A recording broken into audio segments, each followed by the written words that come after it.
భక్తి కలిగిన బిడ్డలు, అలాగే కొంతమంది విశ్వాసులు ఒక స్థలంలో కూర్చొని వాళ్ళ మధ్యలో ఒక డిస్కషన్ వచ్చిందట. వారిలో ఒక పెద్ద ఆయన వాళ్ళందరిని అడిగాడట, నాన్న, మీరు పరలోకం వెళ్ళిన తర్వాత మొట్టమొదట ఎవరిని చూడాలనుకుంటారు అని అడిగారట.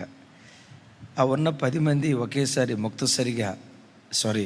ఏకకంఠంతో అందరూ అన్నారట, యేసయ్యని చూడాలనే ఆశ మాకు చాలా ఉంది. పరలోకానికి వెళ్ళిన తర్వాత యేసయ్యని ముఖాముఖిగా చూస్తాం, అదే మా ఆశ అన్నారట. యేసు ప్రభు నమ్ముకున్న ప్రతి ఒక్కరికి పరలోకం వెళ్ళిన తర్వాత యేసయ్యనే చూడాలని ఉంటుందయ్యా. యేసయ్యని చూడాలని కాకపోతే దయ్యాన్ని చూడాలని ఉంటుందా? యేసయ్యని చూడాలనే ఉంటుంది.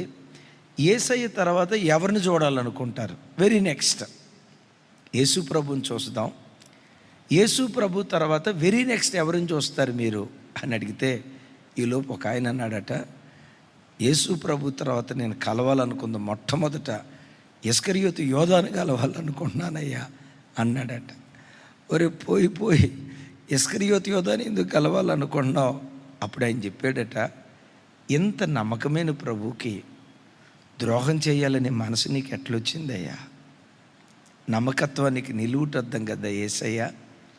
ఇలాంటి మంచి దేవునికి, ఇలాంటి నమ్మకమైన దేవునికి అసలు నమ్మక ద్రోహం చేయాలనే ఆలోచన నీకు ఎట్లా వచ్చింది అని ఇస్కరియోతు యోధాను అడగాలనుకుంటున్నాను అని ఒక ఆయన అన్నాడట.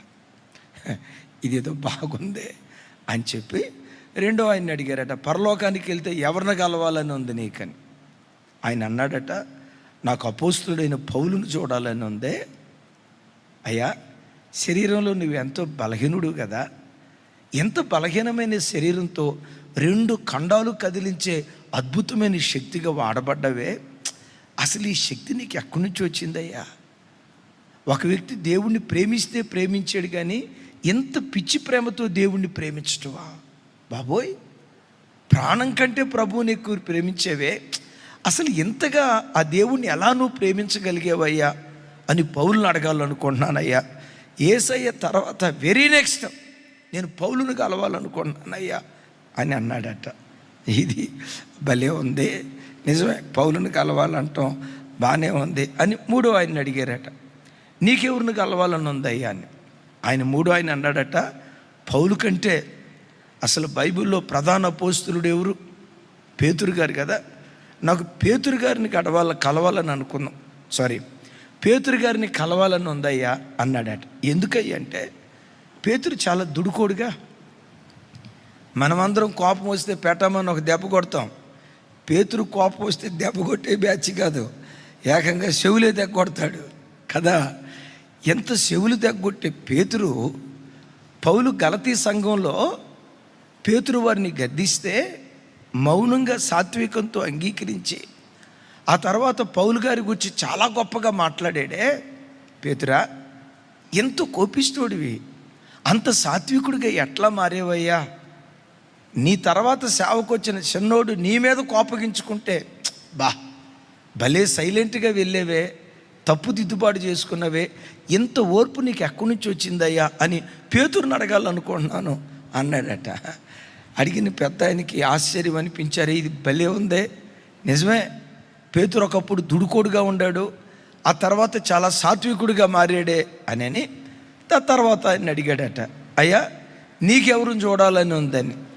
ఇలా ఒక్కొక్కరు ఒక్కొక్క మాట చెప్తూ ఉంటే వాళ్ళ మధ్యలో నుంచి ఒక యవనస్తుడు లేచి ఇలా అన్నాడట, అయ్యా నాకు పేతురు వారిని చూడాలని ఉంది, పౌలు వారిని చూడాలని ఉంది, ఏలియాని చూడాలని ఉంది, ఎలీషాని చూడాలని ఉంది, కానీ వీళ్ళందరికంటే నాకు ఎవరిని చూడాలని ఉందంటే, మా చిన్నతనంలో మా మారుమూల గ్రామానికి ఒక పాస్టర్ గారు వచ్చి వాక్యం చెప్పేవాళ్ళయ్యా. మా గ్రామానికి ఒక కాపరి వచ్చాడయ్యా. ఆ కాపరి రాక మునుపు, ఆ దైవజనుడు మా గ్రామానికి రాక మునుపు మా గ్రామంలో ఒక్క క్రైస్తవ కుటుంబం కూడా ఉండేది కాదయ్యా. మా చిన్నతనంలో ఆ దైవజనుడు మా గ్రామానికి వచ్చి వాక్యం ప్రకటించి మా యవ్వన వయసు వచ్చేసరికి చనిపోయాడయ్యా ఆయన.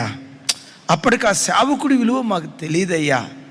ఆ సేవకుడు రాకమునుపు మా గ్రామంలో ఒక్క క్రైస్తవ కుటుంబం కూడా లేదు. ఆ సేవకుడు చనిపోయే నాటికి మా గ్రామంలో అన్య కుటుంబం ఒక్కటి కూడా లేదయ్యా. గ్రామం అంతా యేసయ్య సొంతమైంది. ఆ దైవజనుడు ఒక గవర్నమెంట్ టీచర్ అట. దేవుని సేవ మీద ఉన్న భారాన్ని బట్టి 3 కూతుర్లు తీసుకొని చేస్తున్న ఉద్యోగాన్ని వదిలిపెట్టి భార్యను 3 కూతుర్లు తీసుకొని మా పల్లెటూరు ప్రాంతంలో సేవ చేశాడయ్యా.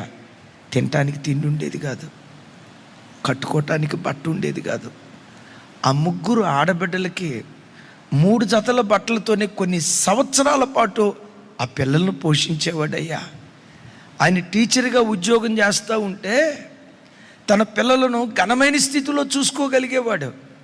కానీ దేవుని సేవ నిమిత్తం, మా గ్రామం మీద ఉన్న భారం నిమిత్తం ఆ దైవజనుడు కన్నీళ్ళు విడుస్తూ ఏడుస్తూ మా గ్రామ రక్షణ కొరకు ప్రార్థించేవాడయ్యా. ఇంటింటికి తిరిగి దేవుని వాక్యాన్ని ప్రకటించేవాడయ్యా. ఆ రోజుల్లో సేవకుని విలువ తెలియక ప్రారంభంలో గ్రామస్తులు చేదరించుకునేవాళ్ళయ్యా. నువ్వు అమెరికా కుక్కవే, బ్రిటిషోడు సొమ్ముకు అమ్ముడు పోయిన బానిస బ్రతుకులు మీవి, ఎవడో తెల్లోడేసిన ఎంగిలి మెతుకులకు ఆశపడిన బ్రతుకులు మీవని గ్రామంలో ప్రతి వాళ్ళు థూ అని ఊసేవాళ్ళు, ఛీ అని ఊసేవాళ్ళు. కానీ కోపగించుకునేవాడు కాదంటయ్యా. ముఖం మీద ఉమ్మేసిన అలా తుడుచుకొని వెళ్ళిపోయేవాడు అంటయ్యా. ఆ దైవజనుడు కష్టం, ఆ దైవజనుడు కార్చిన కన్నీరు ద్వారా మా గ్రామం అంతా యేసుక్రీస్తు సొంతమైందయ్యా. యేసయ్యను చూసిన తర్వాత వెరీ నెక్స్ట్ మా గ్రామం కొరకు కన్నీళ్లు కార్చిన ఆ దైవజనుని ముఖాన్ని ముఖాముఖిగా చూడాలని ఆశపడుతున్నానయ్యా. ఇది నా కోరిక అన్నాడట.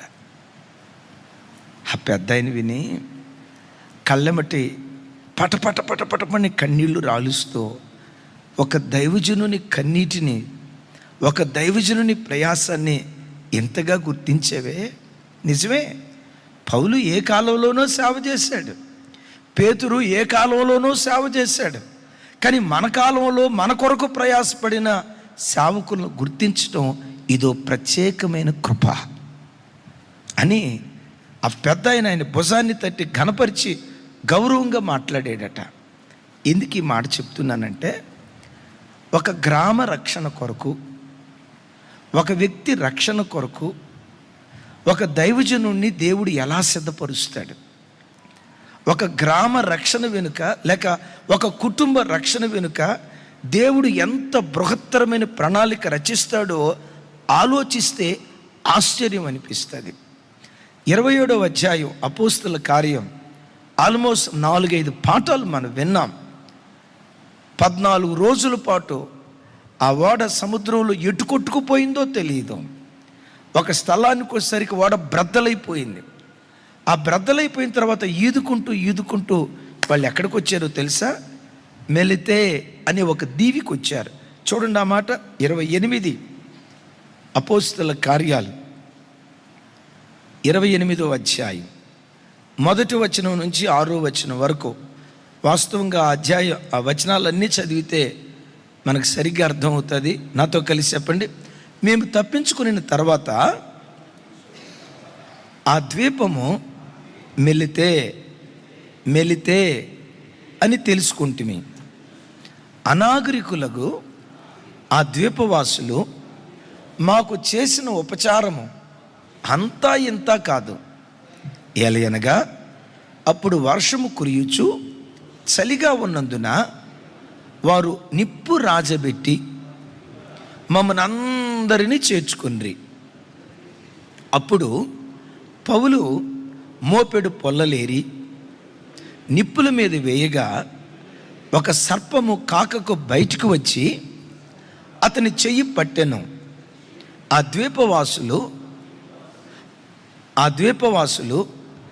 ఆ జంతువు అతని చేతిన వ్రేలాలుట చూచినప్పుడు పెద్దగా, నిశ్చయముగా ఈ మనుషుడు నరహంతకుడు, ఇతడు సముద్రము నుండి తప్పించుకొనినను న్యాయమాత ఇతనిని బ్రతకనీయదని. ఏ మాత? రైట్, మంచిది, మాత మంచిది. నాతో కలిసి చెప్పండి. న్యాయమాత ఇతనిని బ్రతకనీయదని తమలో తాము చెప్పుకొనిరి.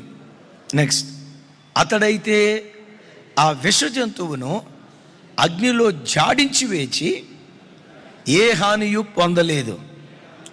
వారతని శరీరము వాచునో లేక అతడు అకస్మాత్తుగా పడి చచ్చునో అని కనిపెట్టుచుండిరి. చాలాసేపు కనిపెట్టుచుండిన తర్వాత అతనికి ఏ హానియు కలగకుండాటు చూచి ఆ అభిప్రాయము మాని ఇతడొక దేవత అని చెప్పసాగిరి. సరేనా? బాగుందా? సరే, 7వ వచనం కూడా చూడండి. 7వ వచనం, పొప్లి అను ఒకడు ఆ ద్వీపములో ముఖ్యుడు స్నేహభావంతో ఆతిథ్యం ఇచ్చాను. కొంచెం ముందుకి. నెక్స్ట్ 8, పొప్పులు యొక్క తండ్రి జ్వరము చేత రక్తభేది చేత బాధపడుచు పండుకొని ఉండెను. పౌలు అతని యొద్దకు వెళ్ళి ప్రార్థన చేసి అతని మీద చేతులుంచి స్వస్థపరిచెను. ఆమెన్. విన్నారా? జరిగిన సంభవాలన్నీ మీరు విన్నారు. మిలితే దీవికి వచ్చిన తర్వాత పౌలు దరిదాపుగా 3 నెలల పాటు అక్కడుండి దేవుని సేవ చేశాడు. పొంప్లి అనే వ్యక్తి రక్షణ పొందాడు. వాళ్ళ తండ్రి బాగుపడ్డాడు. తర్వాత చరిత్రకారులు చెప్తారు, ఆ ప్రాంతంలో సంఘం స్థాపించబడిందని. స్థాపించబడిన సంఘానికి మొట్టమొదటి పాస్టర్ గారు పొంప్లి అని. తద్వారా మిలితే అనే దీవి యావత్తు రక్షణ పొందినట్లుగా చరిత్రకారులు చెప్తారు. ఇది ప్రభు చిత్తమైతే వచ్చే వారం మిలితే దీవిని గూర్చి నేను వివరణ ఇస్తాను. అయితే చూడండి, మిలితే దీవిని దేవుడు రక్షణ మార్గంలోకి నడిపించాలనుకున్నాడు. రక్షణ మార్గంలోకి నడిపించాలి అని అనుకున్నప్పుడు ఎక్కడో యెరూషలేము నుంచి పాస్టర్ గారు డైరెక్ట్గా ఫ్లైట్లో అక్కడికి వచ్చి అక్కడ ల్యాండ్ అయ్యి బాబు యేసు ప్రభు నమ్ముకోండి అని సువార్త తేలిగ్గా ప్రకటించి వెళ్ళారా? ఈ మిలితే దీవికి రావటానికి ఒక భయంకరమైన ప్రయాసం జరిగిందా? ఎంత ప్రయాసం జరిగింది? నేనంట పౌలు ఆ నడి సముద్రంలో ఎటో కొట్టుకొని పోకుండా సరిగ్గా రావటం మిలితే అనే దీవికి ఎందుకు వచ్చాడు? 14 రోజుల పాటు సూర్యుడినైనా చంద్రుడినైనా వాళ్ళు గమనించలేని స్థితిలో 14 రోజులు కొట్టుమిట్టాడుతూ ఆ గాలికి ఎటు పడితే అటు నావ కొట్టుకొని పోతుంది కదా. అది కొట్టుకొని పోయి ఏ తీరానికి వచ్చింది? మిలితే దీవి తీరానికి వచ్చింది. దాని ప్రాంతంలో ఓడ బ్రద్దలైపోయింది. ఆ తర్వాత ఈదుకుంటూ ఈ ద్వీపం దగ్గరికి వెళ్ళారు. అంటే ఓ ప్రాంత రక్షణ కొరకు దేవుడు ఇంత బృహత్తరమైన ప్రణాళిక రచించాడు. అయిలారా, రక్షణ తేలికే, కానీ మనం రక్షించబడటానికి ప్రారంభం యేసు ప్రభు వారి శిలువ. తన ప్రాణాన్ని త్యాగం చేసి తన ప్రాణాన్ని ధారపోసి మనకు రక్షణను భిక్షగా దయచేశాడు. యేసుక్రీస్తు వారు ప్రాణాన్ని ధారపోయటం మాత్రమే కాదు, మనం ఒక ఆత్మీయులుగా మార్చబడటానికి మన కొరకు ఎంతమంది దైవ సేవకులు కష్టపడ్డారో, ఎంతమంది దైవ సేవకుల ప్రయాసం దాని వెనుకొందో, ఎంతమంది సంఘబిడ్డలు కన్నీళ్లు కారిస్తేనో ఈరోజు ఈ రక్షణ భాగ్యం మనకు దొరికిందో. దైవజనమ, ఎప్పుడు మన ఆధ్యాత్మిక జీవితంలో మన రక్షణ వెనుక దేవుడు రచించిన ఆ బృహత్తరమైన ప్రణాళిక ఎప్పుడు మన బ్రతుకులు మనం మర్చిపోకూడదు. యేసయ్యకి మహిమ కలుగును గాక.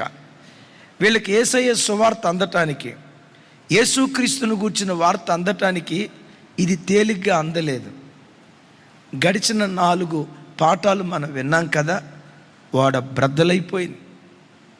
చచ్చిపోతామో బ్రతుకుతామో తెలియదు. వాళ్ళు ఎటో కొట్టుకొని పోకుండా ఇక్కడికే ఎందుకు వచ్చారంటే ఆ మిలేతు దీవిని దేవుని కృప దర్శించింది. అంతులేని దేవుని కృప ఈ అనాగకులను దర్శించింది. నిజమే. అయిలారా, ఒకసారి చూడండి, మన గ్రామాలలో మన మారుమూల ప్రాంతాల్లో బ్రతుకుతున్నప్పుడు ఏదో ఒక దైవ సేవకుని మన ప్రాంతానికి దేవుడు పంపించాడు. వాస్తవంగా యేసు ప్రభువును ప్రేమించే అంత మనస్సు మనలో లేకపోయినా, ఆయన వాక్యాన్ని, అలాంటి గొప్ప దేవుణ్ణి స్వీకరించగలిగే ఆ దైవిక గుణాలు లేకపోయినా అనాగరికులైనటువంటి మనలను అంతులేని కృప దర్శించి ఒక దైవజనుని రేపి మన ప్రాంతాలకు తీసుకొచ్చి సత్య సువార్తను దేవుడు మనకు వినిపించాడు. ఆయన పిల్లలైన మనలను దర్శించిన దేవుని కృపను ఎప్పుడు మనం వ్యర్థం చేసుకునే వాళ్ళగా ఉండకూడదు. Praise the Lord. సరే, ఈ మెలెతు దీవికి వచ్చారు. వాళ్ళను గూర్చి బైబిల్లో రాయబడిన మాట ఏంటంటే అనాగరికులు అనండి కొంచెం పెద్దగా. 2వ వచనంలో రాసింది కదా, నాతో కలిసి చెప్పండి. అనాగరికులకు ఆ ద్వీపవాసులు మాకు చేసిన ఉపచారము అంతా ఎంత కాదు. తమ్ముడు 8వ వచనం రైట్, 7వ వచనం సారీ బ్యాక్. మరోసారి చెప్పండి మాట. పొంప్లి అను ఒకడు ఆ ద్వీపములో ముఖ్యుడు, అతనికి ఆ ప్రాంతములో భూములుండెను. అతడు మమ్మను చేర్చుకుని 3 దినములు స్నేహభావముతో ఆతిథ్యమిచ్చెను. అనాగరికులు ఏమిచ్చారట? ఆతిథ్యం ఇచ్చారు. వారు మాకు ఇచ్చిన ఆతిథ్యం ఎంత అంతా కాదు. మీరు అనొచ్చు అనాగరికులు కదా. పౌలు వారు అక్కడ చెప్తాడు, వారు మాకు ఇచ్చిన ఆతిథ్యం ఇంత అంతా కాదు. ఎన్ని నెలలు ఉన్నాడని చెప్పాను అక్కడ? 3 నెలలు. వీళ్ళు ఆతిథ్యం ఇచ్చారని అన్నాం కదా. ఇప్పుడు ఇంతకీ పౌలుతో పాటు ఉన్న వాళ్ళు ఎంతమంది? 276 మంది. 276 మందికి 3 నెలల పాటు వాళ్ళు ఆతిథ్యం ఇచ్చారు. నేను ఒక మాట అంట, దూరం నుంచి బంధువులు 276 మంది మీ ఇంటికి వచ్చారనుకో, ఉంటారా? తాళం వేసుకొని పోతారా?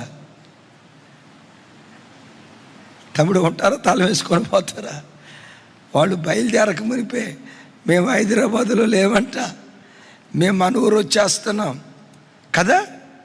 276 మందికి వాళ్ళేమో అనాగరికులైన ఆ ప్రజలు మాకిచ్చిన ఆతిథ్యం ఇంత అంతా కాదు అని వాక్యం అంటుంది.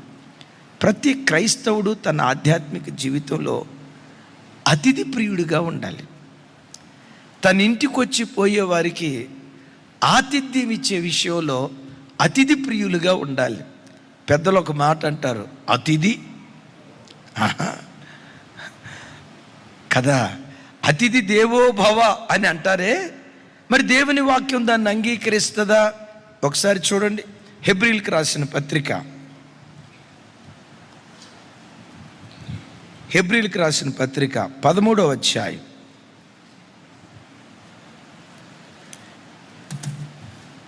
1-2 వచనాలు నాతో కలిసి చెప్పండి. సహోదర ప్రేమ నిలువరముగా ఉండనియుడి, ఆతిథ్యము చేయ మరువకుడి, దాని వలన కొందరు తెలియకయే దేవదూతలకు ఆతిథ్యము చేసిరి. నా వైపు చూసి చెప్పండి. ఆతిథ్యము చేయ మరువకుడి. ఏ మరువకుడి అన్నాడు? ప్రార్థన చేయటం మరొకడి అన్నాడా? చేయాలి ప్రార్థన. వాక్యం చదవటం మరొకడి అన్నాడా? చదవాలి వాక్యం. సంఘానికి క్రమంగా రావటం మరొకడి అన్నాడా? సంఘానికి క్రమంగా రావాలి. వీటితో పాటు క్రైస్తవ సంఘం మరవకుండా చేయాల్సిన కార్యాలు ఏంటంటే ఆతిథ్యం చేయటం. దేవుని పిల్లలు మరవకూడదు. ఓ మాట, మీరు మంచిగా నాటుకోడి మాంసం తెచ్చుకున్నారు, మీ నలుగురికి సరిపడా తెచ్చుకున్నారు. ఒక 1/2 కిలోనో 1/4 కిలోనో 30 కిలోనో తెచ్చుకున్నారు. సరిగ్గా అప్పుడే ఎవరో భిక్షగాడు వచ్చి అమ్మా భిక్షాందేహి అన్నారు. మీరు వండుకున్న నాటుకూరలో కనీసం ఒక్క ముక్కైనా వేస్తారా?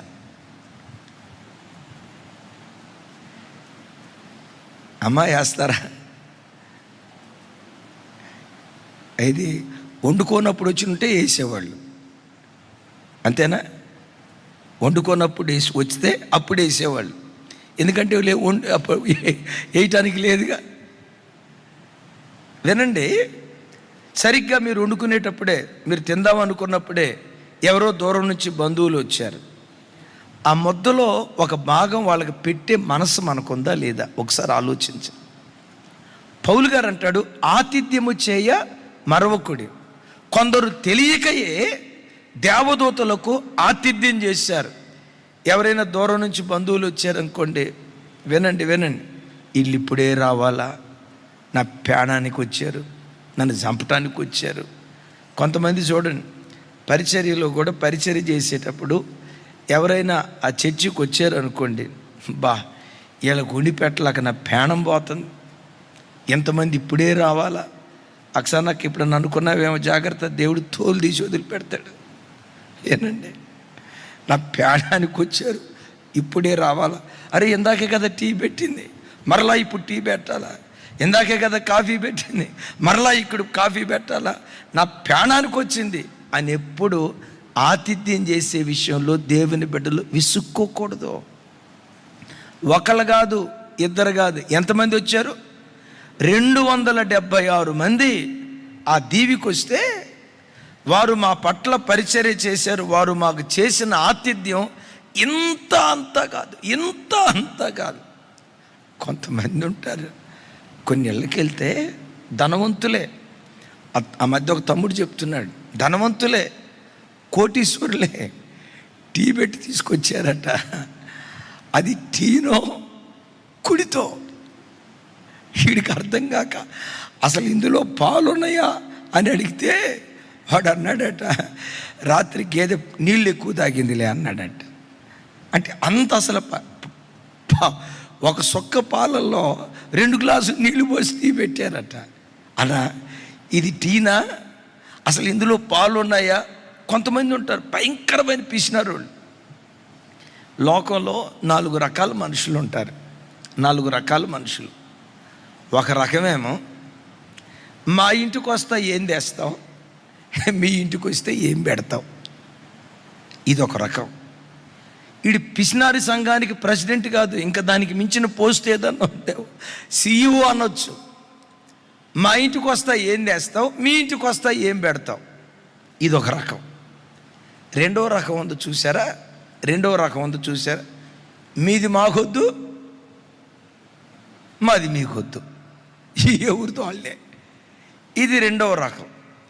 మూడో రకం ఉందో చూసారా? దారాదత్తం చేస్తారు.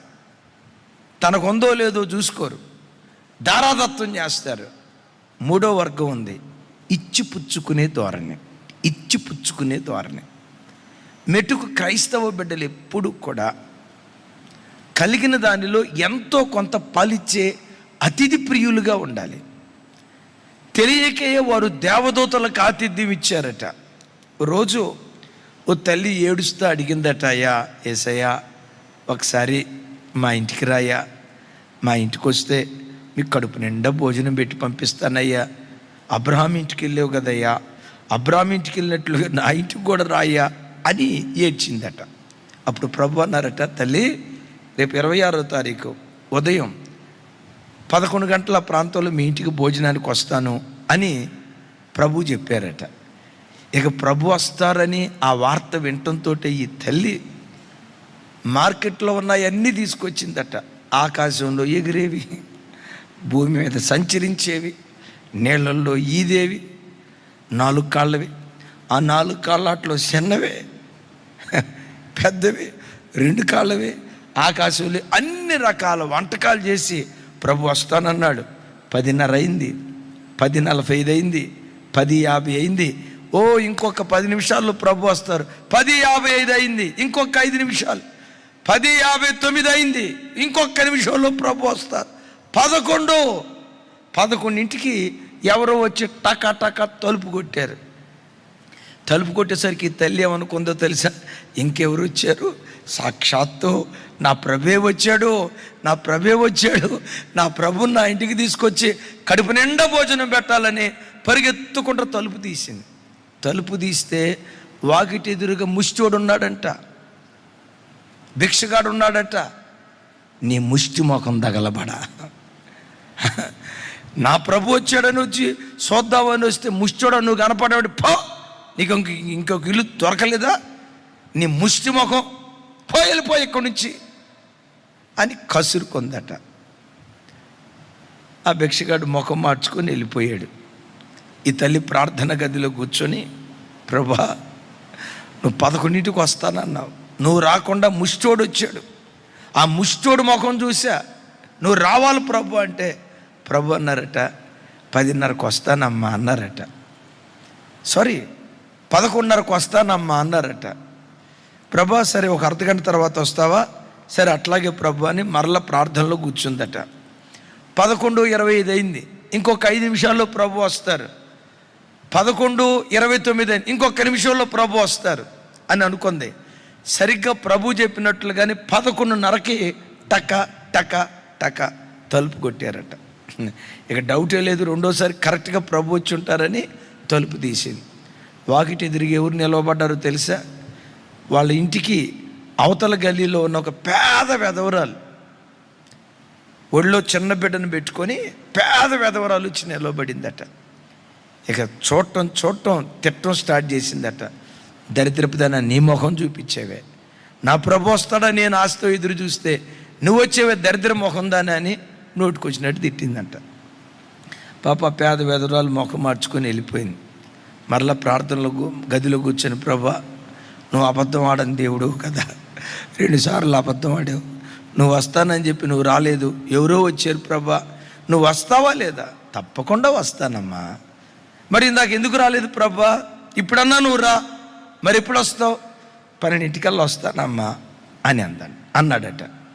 సరేలే అని చెప్పి ప్రార్థన గదిలో కూర్చుంది. 12ంటికి వస్తాడని ఎదురు చూస్తూ ఉంది.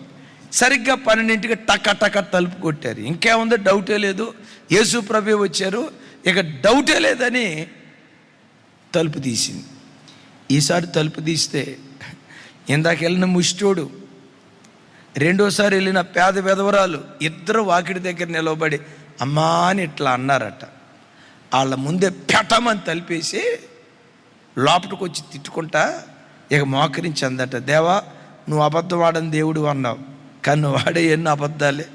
ఇప్పుడు 3 సార్లు వస్తానన్నావు, 11ంటికి వస్తానన్నావా రాలా, 11:30కి వస్తానన్నావా రాలా, ఇప్పుడు 12 అయింది 12ంటికి రాలా, వస్తానని చెప్పి 3 సార్లు మాట తప్పావు, ఎందుకు నన్ను ఇట్లా మోసం చేసావు అయ్యా అని ఏడుస్తూ ఉంటే అప్పుడు ప్రభు అన్నాడట, పిచ్చి ముఖమా, ఇందాక 11ంటికి మీ ఇంటికి భిక్షగాడు వచ్చాడే, ఎవరు అనుకున్నావు? నేనే. 11:30కి విధవరాలు వచ్చిందే, ఎవరు అనుకున్నావు? నేనే. 12ంటికి ఇద్దరు వచ్చారన్నావే, వాళ్ళు ఎవరు అనుకున్నావు? నేనే. ఈ తల్లి వెక్కి వెక్కి ఏడుస్తా, ప్రభా ఇందాక వచ్చింది మీరా, అయ్యో మీరన్న సంగతి నాకు తెలియలేదు ప్రభా అని వాకిడి దగ్గరికి వెళ్ళి పరిగెత్తుకుంటా వెళ్ళి వాళ్ళని కేకేస్తూ ఉంటే వాళ్ళిద్దరూ కనపడలేదంట. అప్పుడు గుర్తొచ్చిందట, కొందరు తెలియకయే దేవదూతలకు ఆతిథ్యం ఇచ్చారు. అబ్రహాం ఉన్నాడే, గుడారపు వాకిడి దగ్గర నిలవబడ్డాడు. ఎందుకో తెలుసా? ఆ మార్గం గుండా ఎవరైనా అతిథులు వెళ్తా వస్తూ ఉంటే ఆతిథ్యం ఇద్దామని ఆతిథ్యం కోసం ఎదురు చూస్తూ ఉన్నారు. అలాగని మనకు కలిగినంత దారాదత్తం చేయమని కాదు, విచ్చలవిడిగా ఖర్చు పెట్టమని కాదు. అయితే నేను చెప్పే మాట ఏంటంటే, ప్రతి క్రైస్తవుడు, వీళ్ళు అనాగరికులు ఈ నవనాగరికత లోకానికి నాగరికత నేర్పుతున్నారు. ఈ కాలంలో ప్రజల పరిస్థితి చెప్పమంటారా? ఒకప్పుడు ఒకే ఇంట్లో 10 మంది ఉండేవాళ్ళు, హాయిగా ఒకే ప్లేట్లో తినేవాళ్ళు, ఒకే పాత్రలో, అంత హ్యాపీగా ఉండేది. ఈ కాలం ముందు చూసారా, మేమిద్దరం ఏదో చెప్పండి, మేమిద్దరం మాకిద్దరు, ఇంకొకళ్ళు మా ఇంట్లోకి రాకూడదు, మేము ఇంకొక ఇంటికి పోకూడదు. చివరికి దూరం నుంచి తల్లిదండ్రులు వచ్చిన వాళ్ళు పోయేదాకా మా అక్క తలకు గుడ్డ కట్టి తలనొప్పో ఇక వాళ్ళు పోయిందాక మా అక్కకు తలనొప్పి తగ్గదు. అలాగని పురుష మహాశైలి వీళ్ళు ఏమైనా తక్కువ తిన్నారా? వాళ్ళు పోయిందాక మా ఓడు రసరసలాడుతానే అంటూ ఉంటాడు, ఎప్పుడు వెళ్తారంట మీ అమ్మా నాన్న, ఎప్పుడు వెళ్తారంట మీ అమ్మా నాన్న. దైవజనమా, వీళ్ళు అనాగరికులు, కానీ ఈ కాలానికి నాగరికత నేర్పుతున్నారు. 276 మంది అతిథులు వస్తే 276 మంది అతిథులను, అలాగని వాళ్ళ చుట్టాలేం కాదు, వాళ్ళ బంధువులేం కాదు, వాళ్ళ రక్త సంబంధికులేం కాదు, అయినోళ్ళు కాదు, పోయినోళ్ళు కాదు. 3 నెలల పాటు ఈ అనాగరికులు వాళ్ళకి ఆతిథ్యం ఇచ్చినట్లుగా లేఖనాల్లో చూస్తున్నాం. ఈరోజు అయ్యలారా, నీ కలిగిందంత దారాదత్వం చేయమని కాదు, కానీ ప్రతి క్రైస్తవుడు తన ఆధ్యాత్మిక జీవితంలో అతిథి ప్రియుడిగా ఉండాలి. చెబుతాం గట్టిగా ఆమేనని. ఓ మాట అడుగుతా, మీ ఇంటికి ఎవరైనా వస్తే కడుపు నిండా భోజనం పెట్టి పంపిస్తారా, సగం ఆకలితో పంపిస్తారా? కొంతమంది అతిథి ప్రియులు ఉంటారు. వచ్చిన వాళ్ళకి అన్నం వడ్డించేటప్పుడు విచిత్రం తెలుసా, అన్నం వడ్డించేటప్పుడు టీ స్పూన్తో వడ్డిస్తారు అన్నం. దేంతో? 2 సార్లు వేసిన తర్వాత ఆ భోజనాన్ని కూర్చున్నవాడు, సార్లేమ్మా టీ స్పూను.